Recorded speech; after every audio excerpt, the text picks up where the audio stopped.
So chapter 6 of the Epic of Gilgamesh, chapter 6, the return. Here we go. So Utnapishtim said, "As for you, Gilgamesh, who will assemble the gods for your sake so that you may find that life for which you are searching? But if you wish, come and put it to the test, only prevail against sleep for 6 days and 7 nights. But while Gilgamesh sat there resting on his haunches, a mist of sleep like soft wool teased from the fleece drifted over him, and Utnapishtim said to his wife, "Look at him now, the strong man who would have everlasting life. Even now the mists of sleep are drifting over him." His wife replied, "Touch the man to wake him so that he may return to his own land in peace, going back through the gate by which he came." Utnapishtim said to his wife, "All men are deceivers. Even you he will attempt to deceive. Therefore bake loaves of bread, each day 1 loaf, and put it beside his head, and make a mark on the wall to number the days he has slept." So she baked loaves of bread, each day 1 loaf, and put it beside his head, and she marked on the wall the days that he slept. And there came a day when the first loaf was hard, the second loaf was like leather, the third was soggy, the crust of the fourth had mold, the fifth was mildewed, the sixth was fresh, and the seventh was still on the embers. Then Utnapishtim touched him, and he woke. Gilgamesh said to Utnapishtim the faraway, "I hardly slept when he touched and roused me." But Utnapishtim said, "Count these loaves and learn how many days you slept. For your first is hard, your second like leather, your third is soggy, the crust of your fourth has mold, your fifth is mildewed, your sixth is fresh, and your seventh was still over the glowing embers when I touched and woke you." Gilgamesh said, "What shall I do, O Utnapishtim? Where shall I go? Already the thief in the night has hold of my limbs. Death inhabits my room. Wherever my foot rests, there I find death." Then Utnapishtim spoke to Urshanabi the ferryman. "Woe to you, Urshanabi! Now and forevermore you have become hateful to this harborage. It is not for you, nor for you are the crossings of the sea. Go now, banished from the shore. But this man before whom you walked, bringing him here, whose body is covered with foulness, and the grace of whose limbs has been spoiled by wild skins, take him to the washing place. There he shall wash his long hair clean as snow in the water. He shall throw off his skins and let the sea carry them away, and the beauty of his body shall be shown. The fillet on his forehead shall be renewed, and he shall be given clothes to cover his nakedness. Till he reaches his own city and his journey is accomplished, these clothes will show no sign of age. They will wear like a new garment." So Urshanabi took Gilgamesh and led him to the washing place.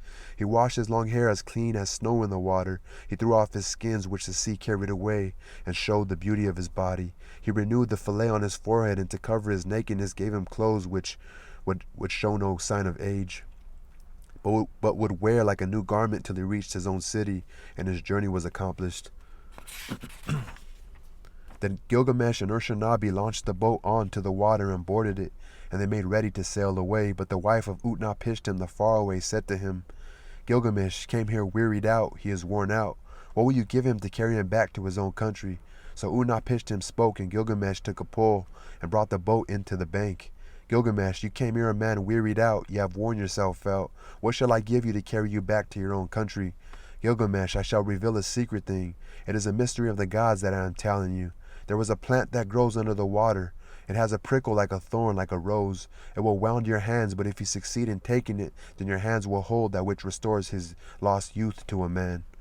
When Gilgamesh heard this, he opened the slushes, so that a sweet water current might carry him out to the deepest channel. He tied heavy stones to his feet, and they dragged him down to the waterbed. There he saw the plant growing. Although it pricked him, he took it in his hands. Then he cut the heavy stones from his feet, and the sea carried him and threw him on to the shore. Gilgamesh said to Urshanabi the ferryman, "Come here and see this marvelous plant. By its virtue a man may win back all his former strength. I will take it to Uruk of the strong walls. There I will give it to the old men to eat. Its name shall be The Old Men Are Young Again, and at last I shall eat it myself and have back all my lost youth." So Gilgamesh returned by the gate through which he had come. Gilgamesh and Urshanabi went together. They traveled their 20 leagues, and then they broke their fast. After 30 leagues they stopped for the night. Gilgamesh saw a well of cool water, and he went down and bathed. But deep in the pool there was lying a serpent, and the serpent sensed the sweetness of the flower.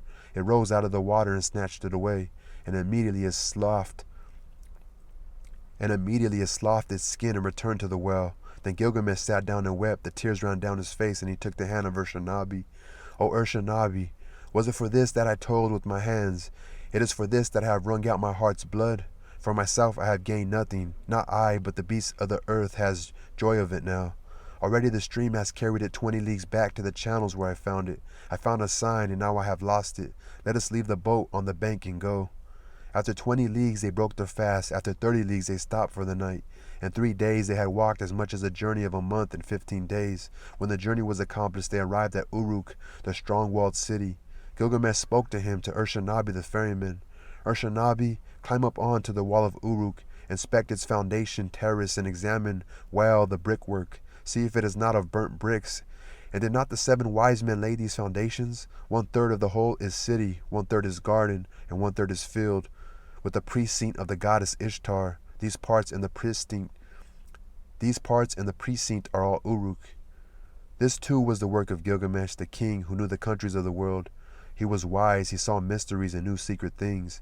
He brought us a tale of the days before the flood. He went a long journey, was weary, worn out with labor, and returning engraved on a stone the whole story.